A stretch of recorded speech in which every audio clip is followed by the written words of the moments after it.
Hi friends, இது ஜெஸ்ஸி rights. நான் Jessica Vinolia. நேற்று எனக்கு ஆட்டோ ஓட்டின ஒரு பையன் கையில் ஒரு நபரோட பச்சை குர்த்தி இருந்தார். அப்போ நான் கேட்டேன், இது எதுக்கு பண்ணியிருக்கீங்க அப்படின்னு. அப்போ அவர் சொன்னார், நான் அவருடைய ஃபேனு, அவருக்காக நான் உயிரை கூட கொடுப்பேன் அப்படின்னு. அவர் ஒரு பொலிட்டீஷியனும் கூட. அப்போ நான் கேட்டேன், நீங்கள் எது வரைக்கும் படிச்சிருக்கீங்க அப்படின்னு.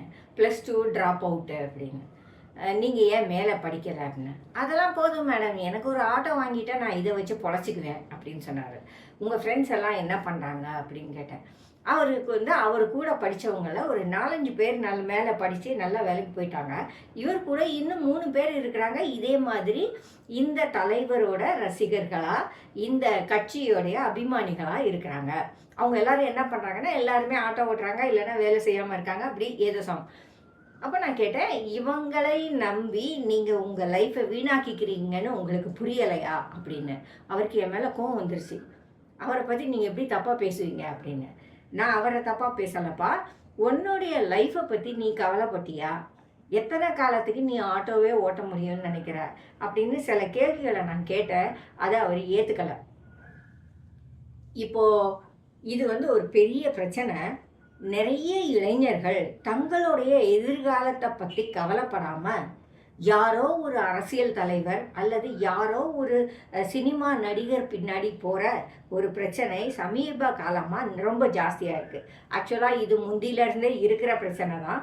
இடையில கொஞ்சம் குறைஞ்சி எல்லா இளைஞர்களும் படிப்பின் பக்கமாகவும் நல்ல வேலைக்கு போகணுங்கிற எண்ணங்களோடையும் வந்துக்கிட்டு இருந்தாங்க. இப்போ திரும்பவும் அதில் ஒரு சின்ன சலனம் ஏற்பட்டிருக்கு. அதனால ஒரு பெரிய கூட்டம் ஜாதியின் பின்னாலும் மதத்தின் பின்னாலும் தலைவர்கள் பின்னாலும் போகிறவங்களா மாறி இருக்கிறாங்க. யோசிச்சு பாருங்க, இது மாதிரி ஒருத்தர் நம்ம வீடுகளில் இருந்தால் நமக்கு எவ்வளவு தூரம் அது வேதனையை தரும். உங்களுக்குன்னு நீங்கள் எந்த நம்பிக்கைகளையும் வச்சுக்கலாம், தப்பு கிடையாது. நீங்கள் யாருக்கும் ரசிகராக இருக்கலாம், யாருக்கும் நீங்கள் ஓட்டு போடலாம், அதெல்லாம் தப்பு கிடையாது. ஆனால் அது ஒன்றையே சொல்லி உங்கள் வாழ்க்கையை நீங்கள் அழிச்சிக்கிறது நியாயமா? உங்களுக்கு யார் சோறு போட போகிறா?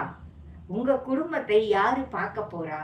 இதையெல்லாம் இந்த காலத்து இளைஞர்களுக்கு நீங்கள் சொல்லணும்.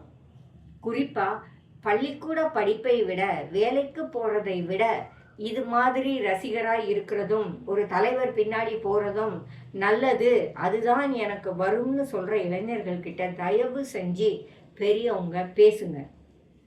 இது போன்ற விஷயங்கள் எதுவுமே அவங்களுடைய எதிர்காலத்துக்கு பயன் தராது. அவங்களுக்குன்னு படிப்பு வேணும், அவங்களுக்குன்னு வேலை வேணும், அதுதான் அவங்களோட எதிர்காலத்துக்கு சோறு போடும். நான் இன்னாரோட ரசிகன்னு சொல்லி எங்கேயும் போய் பொண்ணு கேட்க முடியாது. நான் இன்னாரோட ரசிகன்னு சொல்லி எங்கேயும் போய் வேலை கேட்க முடியாது, தரமாட்டாங்க இல்லையா? அப்படி இருக்கும்போது 3 நேரம் சாப்பிட்றதுக்கும் இருக்கிறதுக்கு வீடும் ஒரு குடும்பமும் உங்களுக்கு வேணும்னா அதுக்கு அடிப்படை என்ன? நல்ல கல்வி, நல்ல வேலை, நல்ல பழக்க வழக்கங்கள், இதெல்லாம் இருந்தால் தானே மற்றதெல்லாம் உங்களுக்கு கிடைக்கும்.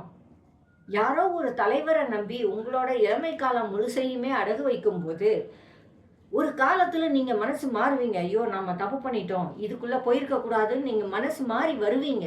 ஆனால் அந்த நேரத்தில் ரொம்ப டூ லேட்டாக இருக்கும். உங்களால் எதையுமே கடந்த காலத்தை திருப்பி எடுக்க முடியாமல் போயிடும்.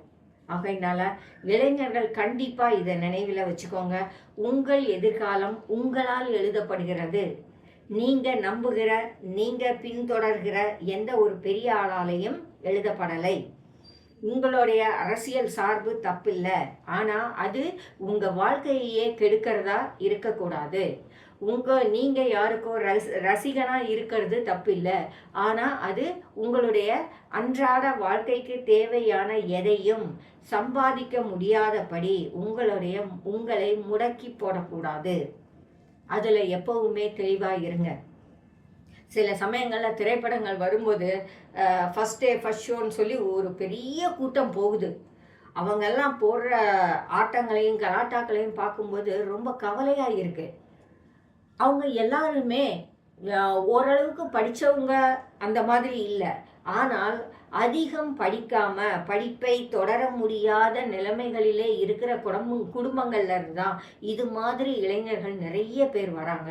அவங்க எல்லாருமே அந்த நடிகனை அல்லது அந்த அரசியல்வாதிய கடவுள் மாதிரி பார்க்குறாங்க. அது எவ்வளவு தூரம் அவங்க வாழ்க்கைக்கு எதிரானது அப்படின்னு அவங்க யாருமே நினைச்சு பார்க்கல. அதைத்தான் நாம திரும்ப திரும்ப அவங்களுக்கு சொல்ல வேண்டியிருக்கு. உங்களுடைய ரசிகர்களா நீங்க யாருக்கும் ரசிகரா இருங்க. நீங்க யாருக்கும் ஓட்டு போடுங்க. ஆனால் உங்க வாழ்க்கையை நீங்க பாருங்க. உங்களுக்கு யாரு சோறு போடுவா? உங்களுக்கு நீங்க அப்பா, அம்மா வீட்ல இருக்கிற வரைக்கும் ஒரு ரசிகனா நீங்க யார் பின்னாடி வேணா போலாம். அப்பா, அம்மா ஒரு லெவல் வரைக்கும் தான் உங்களுக்கு சோறு போட முடியும். அதுக்கப்புறம் நீங்க தான் உங்கள பார்த்துக்க வேண்டி வரும். அந்த டைம்ல அந்த தலைவர் உங்களுக்கு சோறு போடுவார்ன்னு நினைக்கிறீங்களா?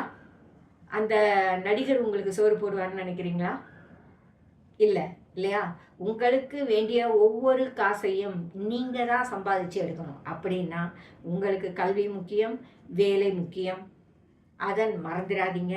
நல்ல வேலையில இருக்கும்போது, கஷ்டப்பட்டு சம்பாதிக்கும்போது, இந்த விஷயங்களுக்கு நீங்க எவ்வளவு நேரம் ஒதுக்க முடியும் அல்லது ஒதுக்கணும் அப்படிங்கிற பாடத்தை நீங்க படிச்சிருவீங்க. அத நீங்க கண்டிப்பா யோசிச்சு பாருங்க.